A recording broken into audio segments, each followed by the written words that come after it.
రాష్ట్రానికి వరద సాయం పెంచాలని కేంద్రాన్ని మరోసారి కోరారు సీఎం రేవంత్ రెడ్డి. మూసీ ప్రక్షాళనకు నమామి గంగా తరహాలో నిధులు కేటాయించాలన్నారు. హైదరాబాద్ సమగ్ర సీవరేజ్ మాస్టర్ ప్లాన్ అమలుకు సహకరించాలన్నారు. మెట్రో 2వ దశకు నిధులు ఇవ్వాలని కేంద్రానికి విజ్ఞప్తి చేశారు సీఎం రేవంత్ రెడ్డి.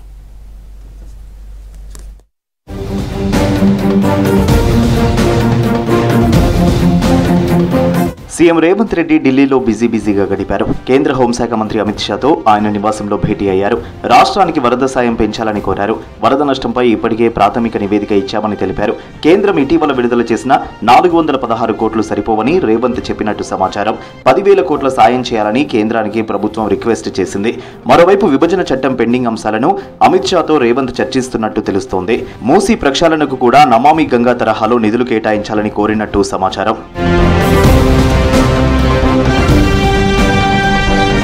ఢిల్లీలో కేంద్ర హోంశాఖ ఆధ్వర్యంలో మావోయిస్టు ప్రభావిత రాష్ట్రాలతో జరిగిన సమీక్షలో పాల్గొన్నారు సీఎం రేవంత్ రెడ్డి. ముఖ్యమంత్రితో పాటు సీఎస్ శాంతికుమారి, డీజీపీ జితేందర్ ఈ మీటింగ్లో పార్టిసిపేట్ చేశారు. 2026 మార్చి 31 నాటికి నక్సలిజం అంతం, అర్బన్ నక్సల్స్ కట్టడి వంటి అంశాలపై ఇందులో చర్చించారు కేంద్ర హోంశాఖ మంత్రి అమిత్ షా.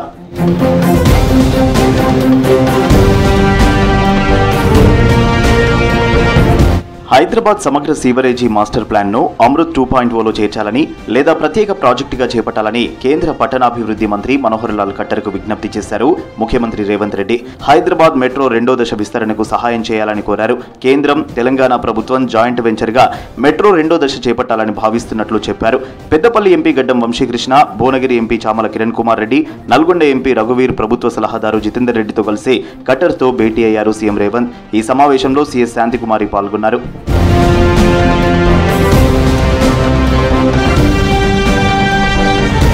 మరోవైపు రేవంత్ రెడ్డి పార్టీ పెద్దలను కలిసే అవకాశాలున్నాయి. రాష్ట్రంలోని తాజా రాజకీయ పరిస్థితులపై చర్చించే ఛాన్స్ ఉన్నట్టు టాక్.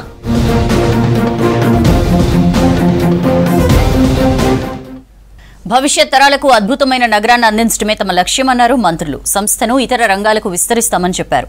మూసీ, హైడ్రాపై విమర్శలు మానుకోవాలన్నారు. వచ్చే ఏడాది బీసీ గురుకులాల్లో ఎంసెట్, నీట్ కోచింగ్ ఇప్పిస్తామన్నారు. ఇక రైతు రుణమాఫీపై బీజేపీ విమర్శలకు కౌంటర్ ఇచ్చారు లీడర్లు.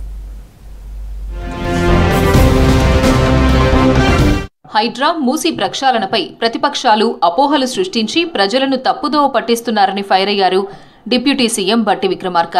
తమది ప్రజల ప్రభుత్వమని, ప్రజలకు జవాబుదారీగా ఉండే సర్కారని చెప్పారు. చెరువుల కబ్జాల తొలగింపు, మూసీ ప్రక్షాళనపై ఇచ్చిన హామీలు గత ప్రభుత్వాలు అమలు చేయలేదని చెప్పారు.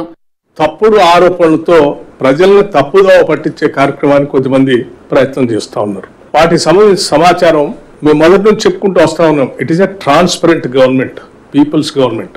మా ఆలోచన, ఈ ప్రభుత్వం యొక్క నిబద్ధత, ఇవన్నీ కూడా ప్రజలకి ఏ రకంగా మేలు జరగాలి, రాష్ట్రం ఏ రకంగా బాగుపడాలనేటువంటి ఆలోచన తప్ప వ్యక్తిగతమైనటువంటి అజెండా లేకపోతే స్వార్థపూరితమైనటువంటి ఆలోచన ఈ రాష్ట్ర ప్రభుత్వానికి, ఇంద్రమ రాజ్యానికి లేనే లేదని చాలా స్పష్టంగా చెప్పదలుచుకున్నాం. సింగరేణి విస్తరణపై రాష్ట్ర సర్కార్ స్పెషల్ ఫోకస్ చేసిందన్నారు ఉప ముఖ్యమంత్రి భట్టి విక్రమార్క. కాంట్రాక్ట్ ఉద్యోగులకు జీతాలను పెంచుతామన్నారు. ప్రజాభవన్లో సింగరేణి కార్మికులకు బోనస్ చెక్కులను మంత్రులు శ్రీధర్ బాబు, పొంగులేటిలతో కలిసి పంపిణీ చేశారు భట్టి. సింగరేణి కార్మికులకు విద్య, వైద్య సదుపాయాలపై ప్రత్యేక శ్రద్ధ పెట్టామన్నారు మంత్రులు. బొగ్గు యూటిలైజేషన్ తగ్గించాలి, కార్బన్ ఫ్రీ వరల్డ్గా మార్చాలని ఆలోచన చేస్తోంది ప్రపంచం అంతా. ఉన్న బొగ్గు బాయిలేమో అంతరించిపోతా ఉన్నాయి. ఒకవేళ ఉంటే కూడా ఈ బొగ్గు ద్వారా వచ్చేటువంటి పరిశ్రమల్ని ప్రోత్సహించొద్దని చెప్పి ప్రపంచం అంతా ఆలోచన చేస్తాం. మరి ఆ దిశలో పోతా ఉంటే మనం ఇక్కడే ఆగిపోతే బొగ్గు బాయిలనే దాదాపు 40,000 మంది కార్మికులు పనిచేస్తూ ఉన్నారు ఇందులో. గతసారి కంటే మెరుగైన రీతిలో ఈ లాభాల వాటాలో కార్మికుడికి న్యాయం చేసే ప్రక్రియలో సీతారామయ్య గారు కూడా, జనక్ ప్రసాద్ గారు కూడా ఓ ప్రయత్నం చేయటం జరిగింది. దానిలో భాగంగానే ఈరోజు కార్మిక సంఘాలకు సంబంధించి ఇటు మా ఐఎన్టీసీ కానీ, ఏఐటీసీ కానీ మేము ఖచ్చితంగా చెప్తా ఉన్నాం, సింగరేణి కార్మికుడికి, కాంట్రాక్ట్ కార్మికుడికి దాంట్లో లాభాల్లో భాగస్వాములను చేయాలని ఆలోచన చేసినప్పుడు వెనకాడకుండా ముఖ్యమంత్రి, ఉప ముఖ్యమంత్రి వెంటనే డిక్లేర్ చేయటం జరిగింది. అర్ధరాత్రి 1 గంటలో నాకు తెలిసినంతవరకు కాదు.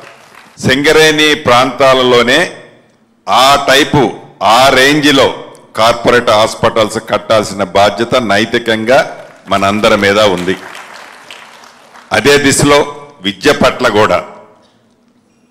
పట్ల కూడా హైదరాబాదులో ఉండే టాప్ ఎడ్యుకేషనల్ ఇన్స్టిట్యూషన్స్ ఏవైతే ఉన్నాయో అదన్నిటినీ సమవుజ్జీలో తగ్గకుండా సింగరేణి ప్రాంతంలో కార్మికులతో పాటు ఆ ప్రాంత ప్రజలకు కూడా మనం పూర్తి భరోసా ఇవ్వాల్సిన అవసరం ఉంది.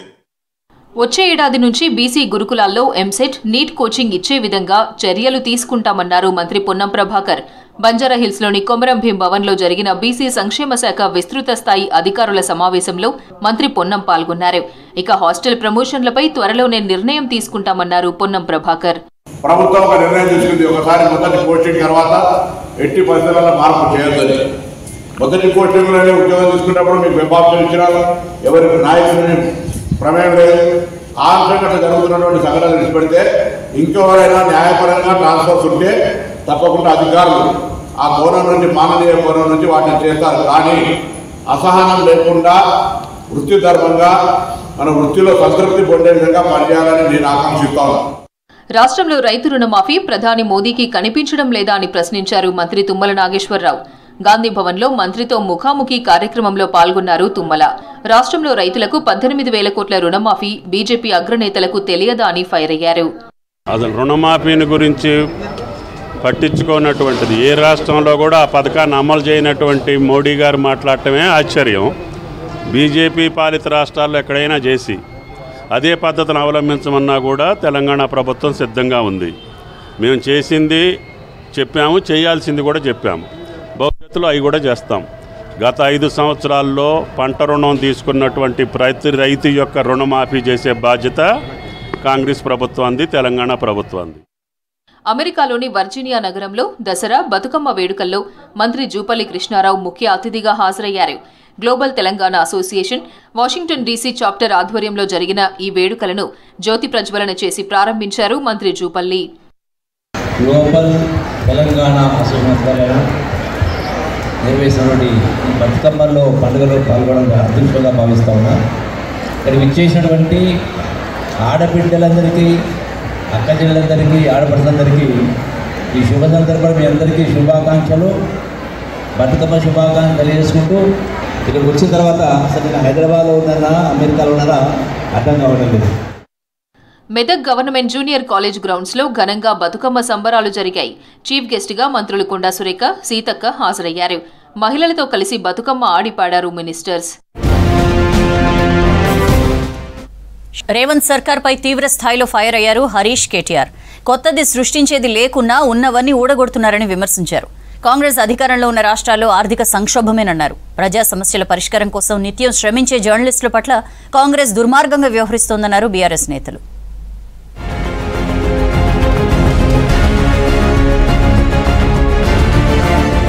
హైడ్రా హైరానాతో 2 నెలల్లోనే రియల్ ఎస్టేట్ పడిపోయిందన్నారు బీఆర్ఎస్ వర్కింగ్ ప్రెసిడెంట్ కేటీఆర్.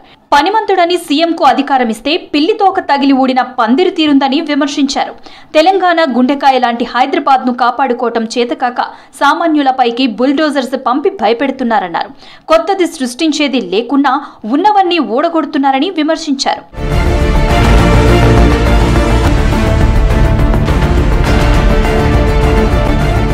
జర్నలిస్టులకు కేటాయించిన భూములను లాగేసుకునేడే కాంగ్రెస్ ప్రభుత్వం ఇచ్చే దసరా కానుకన అంటూ విమర్శించారు మాజీ మంత్రి హరీష్ రావు. రాజకీయంగా కక్ష తీర్చుకునేందుకు బతుకమ్మ, దసరా పండగ వేళ జర్నలిస్టుల కుటుంబాల్లో ఆవేదన మిగిల్చడం శోచనీయమన్నారు. ప్రజా సమస్యల పరిష్కారం కోసం నిత్యం శ్రమించే జర్నలిస్టుల పట్ల కాంగ్రెస్ దుర్మార్గంగా వ్యవహరిస్తుందన్నారు హరీష్ రావు.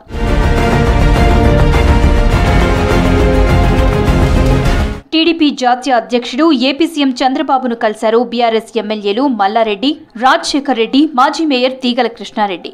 తన మనవరాలు పెళ్లి కార్డు ఇచ్చేందుకు చంద్రబాబును కలిశామని చెప్పారు. మరోవైపు తాను టీడీపీలో చేరతానని ప్రకటించారు మాజీ ఎమ్మెల్యే తీగల. తమ రాజకీయ ప్రస్థానం ఎన్టీఆర్తో మొదలైందని, తెలంగాణలో టీడీపీకి పూర్వ వైభవం తీసుకువస్తామని చెప్పారు తీగల. టీడీపీ చంద్రబాబుతోనే హైదరాబాద్ అభివృద్ధి జరిగిందన్నారు. తెలంగాణలో ఇంకా టీడీపీ అభిమానులు చాలా మంది ఉన్నారని చెప్పారు తీగల.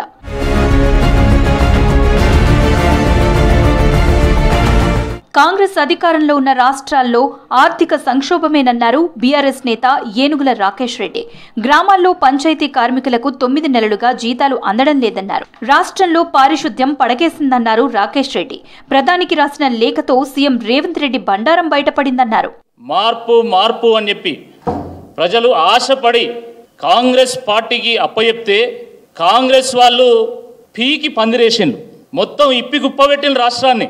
ఈరోజు తెలంగాణ రాష్ట్రంలో రియల్ ఎస్టేట్ మొత్తం కుదేలైపోయింది. అంత దయనీయమైనటువంటి ఒక పరిస్థితుల్లో ఈరోజు రియల్ ఎస్టేట్ రంగం ఉన్నది. ఇది వాస్తవమా కాదా ఒకసారి మీరు ఆలోచించండి. ఎక్కడికి పోయినా హైదరాబాద్లో ఈరోజు టూలెట్లు దర్శనమిస్తూ ఉన్నాయి. కేవలం రియల్ ఎస్టేట్ కన్స్ట్రక్షనే కాదు, ఈరోజు టెక్స్టైల్ ఇండస్ట్రీ మొత్తం కుంటుపడింది. హైడ్రాతో ప్రజలను భయపెట్టిస్తున్నారని ప్రభుత్వాన్ని విమర్శించారు బీఆర్ఎస్ నేతలు.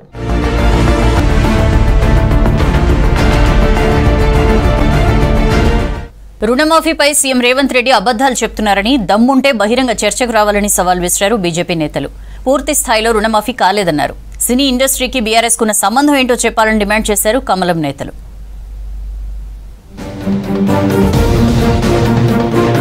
మహారాష్ట్ర ఎన్నికల్లో లబ్ధి కోసమే సీఎం రేవంత్ రెడ్డి అవాస్తవాలను ప్రధాని మోదీకి లేఖగా రాశారని ఆరోపించారు బీజేఎల్పీ నేత ఏలేటి మహేశ్వర్ రెడ్డి. రైతు రుణమాఫీపై సీఎం బహిరంగ చర్చకు రావాలని డిమాండ్ చేశారు. రుణమాఫీ పూర్తి స్థాయిలో అమలు కాకున్నా అయిందని చెప్పారని ఫైర్ అయ్యారు.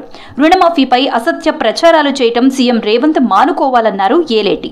దేశ ప్రజానీకాన్ని మోసం చేస్తున్న మాట వాస్తవం కాదని అడుగుతున్నా. మీరు బహిరంగ చర్చకు సిద్ధమని అడుగుతా ఉన్నాను. కేవలం మహారాష్ట్ర ఎన్నికల్లో లబ్ధి చేకూర్చడానికి కాంగ్రెస్ పార్టీ తరఫున ఏదో చేశామో ఇక్కడ చేస్తామని చెప్పే ప్రయత్నం చేయడానికి మాత్రమే అవాస్తవాలతో కూడినటువంటి ఒక లేఖ రాశారు.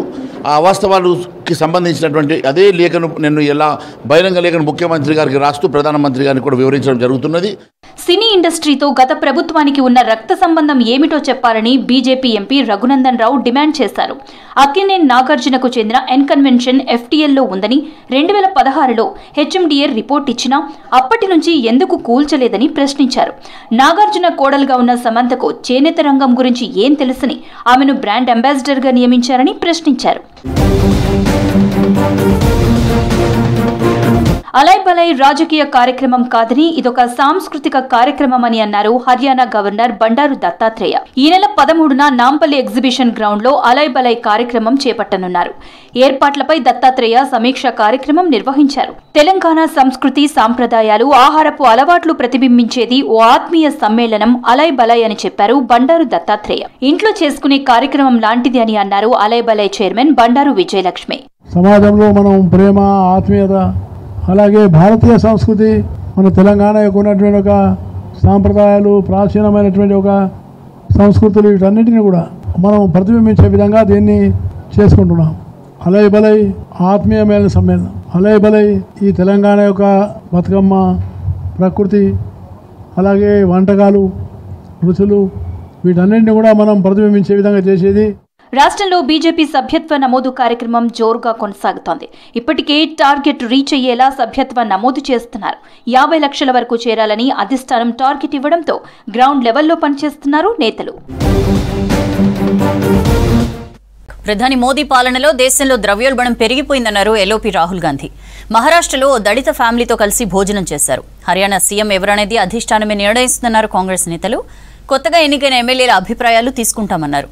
జమ్మూ కాశ్మీర్లో కాంగ్రెస్తో కలిసి సర్కార్ ఏర్పాటు చేస్తామన్నారు NC chief Farooq Abdullah. Mix कर दीजिए बस, कट करने से उसकी टेस्ट चेंज होती है, ऐसा करने से टेस्ट अलग आता है उसका. बहुत महंगा होगा सर लहसुन, अभी 200 रुपए केजी है. మహారాష్ట్రలోని కొల్లాపూర్లోని దళితుల ఇంట్లో భోజనం చేశారు లోక్సభ ప్రతిపక్ష నేత రాహుల్ గాంధీ. ఇటీవల మహారాష్ట్రలో పర్యటించిన రాహుల్ ఓ దళిత ఇంటికి వెళ్లారు. ఆ కుటుంబంతో కాసేపు సరదాగా మాట్లాడి బాగోగులు తెలుసుకున్నారు. ఆ తర్వాత వారితో కలిసి కూరగాయలు కట్ చేసి వంట చేశారు. వంట పూర్తయ్యాక దళిత కుటుంబంతో కలిసి భోజనం చేశారు. దీనికి సంబంధించిన వీడియోను దళిత్ కిచెన్ పేరుతో పోస్ట్ చేసింది కాంగ్రెస్ పార్టీ. ये मुझे सबसे अच्छा लगा. ये दूसरे नंबर पे था. इसमें मेरे लिए बहुत ज्यादा मच्छी है. अच्छा. लेकिन सर वो आप तीनों में लेकिन सर आपने बनाया उसको ऐसा? वो आपने मैंने देखा, आपने डाल दिया वो. मैं देख रहा था.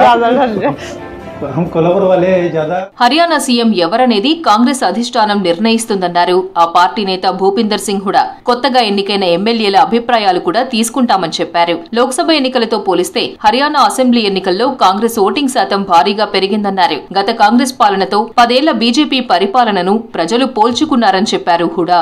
हरियाणा में और नतीजा क्या हुआ देखिए, 10 लोकसभा के हमारी पार्लियामेंट्री हल्के हैं, 10 की 10 में कांग्रेस का वोट शेयर बढ़ा है जो पिछले चुनाव हुए, और बीजेपी घटा है. 90 असेंबली क्षेत्र है, असेंबली के 90 में कांग्रेस का वोट शेयर बढ़ा है और बीजेपी घटा है. साफ संकेत लोगों ने दे रखा है कि अब की बार हरियाणा में कांग्रेस की सरकार. జమ్మూ కశ్మీర్ లో కాంగ్రెస్ తో కలిసి ఎన్సీ ప్రభుత్వం ఏర్పాటు చేస్తుందన్నారు. ఎన్సీ చీఫ్ ఫరూక్ అబ్దుల్లా పీడీపీ తమతో పాటు కలిసొస్తే స్వాగతిస్తామని చెప్పారు. బీజేపీతో ఎట్టి పరిస్థితుల్లోనూ పొత్తు ఉండదన్నారు. త్వరలోనే జమ్మూ కశ్మీర్ కు మళ్లీ రాష్ట్ర హోదా లభిస్తుందన్నారు. ప్రశాంత కశ్మీర్ కోసం అంతా కలిసి పనిచేస్తామన్నారు Farooq Abdullah.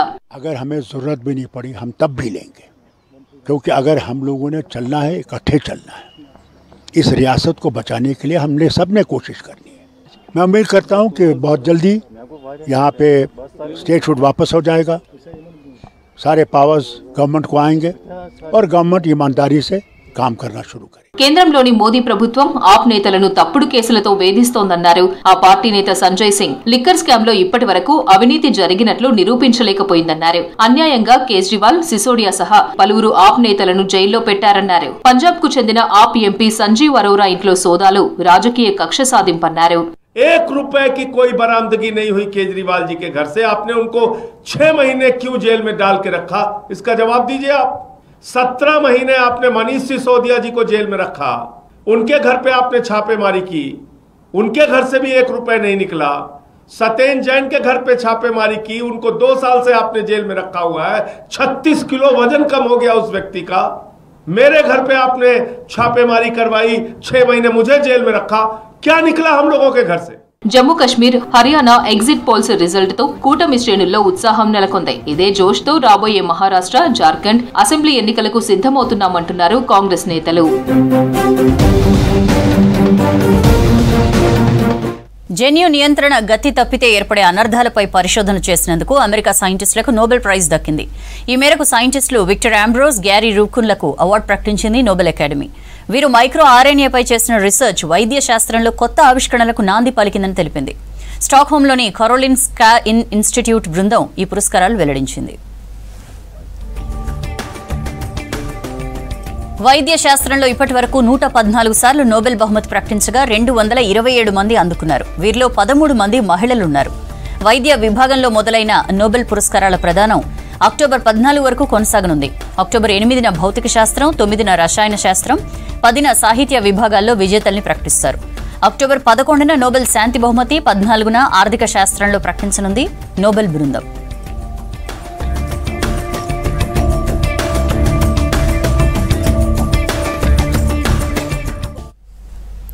That's all for now.